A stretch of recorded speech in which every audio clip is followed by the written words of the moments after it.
southwest monsoon is expected to regain strength after nearly a week of weak activity, with widespread heavy rainfall forecast across northern, eastern and parts of central India over the next several days.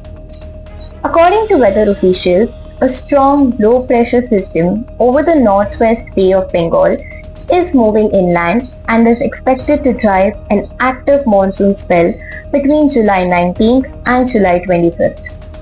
Heavy rainfall is likely to begin over Odisha, West Bengal and Jharkhand before spreading to Uttar Pradesh and Uttarakhand.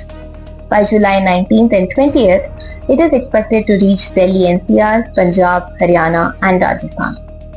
Meteorologists have warned that Uttarakhand and Himachal Pradesh could witness extremely heavy rainfall, increasing the risk of flash floods, landslides and cloudbursts.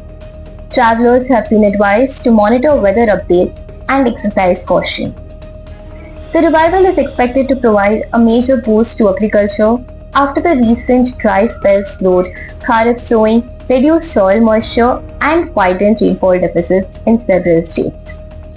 Improved rainfall is also expected to enhance reservoir levels and groundwater recharge. According to the India Meteorological Department, cumulative monsoon rainfall between June 4th and July 16th remained 24% below normal. Weather experts said the expected wet spell could significantly reduce the rainfall deficit and improve the overall monsoon performance by the end of July.